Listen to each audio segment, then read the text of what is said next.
big fan of the snow, but I'm also not a big fan of the snow melting. It's just very, very deep, thick mud everywhere the moment it gets just a little bit above freezing. The roads are... I'll show you the roads because I'm walking home. Yeah, the road is not looking good. Not looking good at all. And there's nowhere for the water to drain off the road either. This is the ditch. You can just see the top of the fence post back there. Completely full of snow.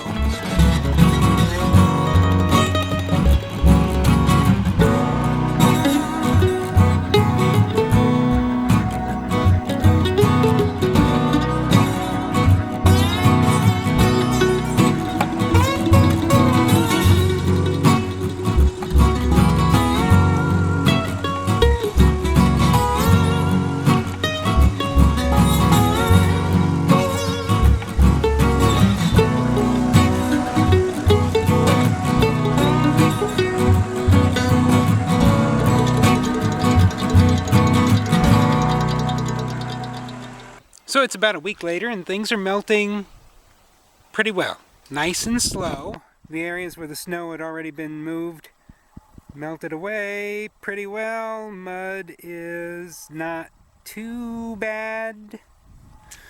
Well, good morning. Been up since about 4 a.m. No snow for a change. Heavy showers and thunderstorms last night. It was so strange to hear thunder and see lightning. Very, very frightening. So you can actually see the ground again, but yeah, lots and lots of mud. The bale pile here covered in mud, covered in snow and ice, and then right there where it's all messed up, that's where the deer have been attacking the hay all winter, so it's all loose, it's wet, it's icy, deer poop all over it. Everything's a mess. The roads are a mess. And we're expecting 1 to 2 inches of snow today and wind gusts up to 52 miles an hour. What isn't muddy was rained on and turned into massive slick blocks of ice.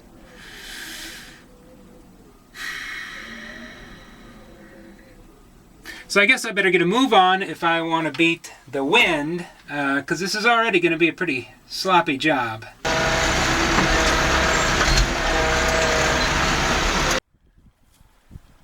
Is that good? So I'm cutting the bales up here because down by the hay feeders, it is a sloppy mess. And all of the ice and everything that's built up on these bales, really hard to pull the twines off. It's just a big clump of blah. Oh, my hands are getting so cold. Gotta put my gloves back on.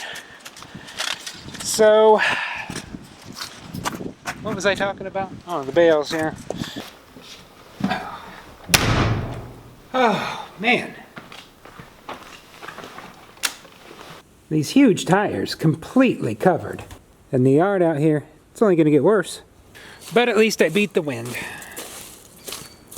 Ugh, I hate the sound of walking in mud, the feeling of walking in mud. I don't like it. I don't like it one bit.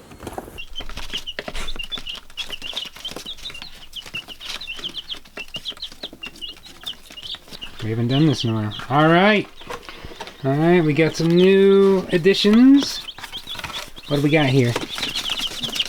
We got 4 chicks in here. That's hard. Welcome, guys. Oh, they're shocked. Let's move you over. Let's move you over to the warmer area. You'll like that warmer area. You guys got some new friends. Huddle up, stay warm. Go toward the light. So, I haven't addressed this at all, haven't touched it, never made reference to it, nothing. I just wasn't ready. I'm still not ready. But it's spring, we have the new baby chicks, and a great source of joy for us during our time here has been the chickens and the guineas and the rooster. They They added a lot of joy and life to this place. And eggs, we were starting to get a lot of eggs. And I'll show you. Hey girls, there's Olympia over by the wall. That's Merle right there. And that's it. Those are our 2 chickens. Hello, old friend. So I wasn't really ready to talk about it. I'm still not ready to talk about it, but it's spring, allegedly. And time to pick ourselves up, move forward. We have 14 baby chicks, hope to get some more chicks, and maybe a rooster eventually, and just start things over again. But as to what happened, this goes back to November. Mid to late November, we discovered in the tree line that the birds had already discovered a dead snow goose, and it had been pecking away at it. And we didn't really even think much of it, just that, oh my gosh, the thing just dropped out of the sky. Fast forward to Thanksgiving, we were getting ready to go to Indiana to visit my family. My father-in-law was going to take care of the chickens and collect the eggs while we were gone. And that morning we opened up the chicken coop and there was a dead chicken in the nesting box. And we just, why?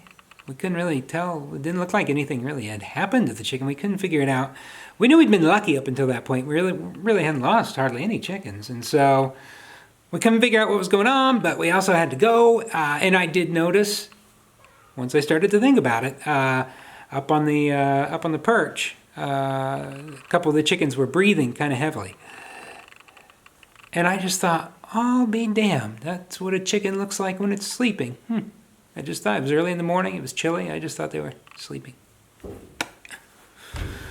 So we go on our trip to Indiana.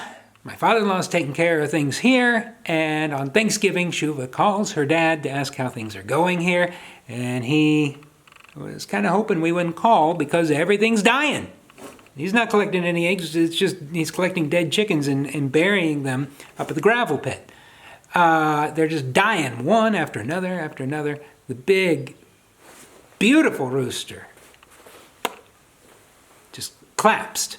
Guineas, so full of energy and everything, collapsed. And so he's burying them, and by the time we got back, there was just a few chickens left, 1 guinea left, and they quickly died after our first few days here. And then we started connecting all the dots to all these things that we just hadn't really anticipated or even thought about, and it sounded like, potentially, we never verified it, sounded like the avian flu. I mean, it's everywhere, egg prices going through the roof. And so we're left with 2 chickens. Olympia, who was the chicken who'd been sick repeatedly, not really sick, but very anxious. She'd had wry neck, and Shuva kind of brought that back around and everything, and she was too anxious to be with the flock. So she was in the barn doing her own thing. She stayed away from them. The one chicken I thought was going to potentially die outlived all of them. And then Merle, the magic chicken. So that was hard. That was a hard pill to swallow. That was our first success, primarily Shuva's success. She does a majority of the caring for the chickens. And it was a success. Eggs. Up to 17 a day. More than what we needed, but eggs aplenty for us. Kept my father-in-law furnished with eggs, and neighbors. I think Shuva had even sold some, and so plenty of eggs. A success. It felt like we got this thing, and within our first year here, we did a thing, and that's pretty cool. Especially at a time when egg prices were going through the roof, and then wiped out. Not even just a little bit, just completely wiped out. That was hard. I said, that's it, let's load up and go back to Indiana. This is over. And Shuva said, no. So we're going to start it over again. We're going to try again.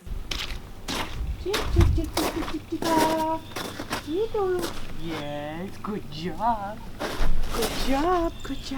Good job. So this is the magic chicken. Oh yes, this is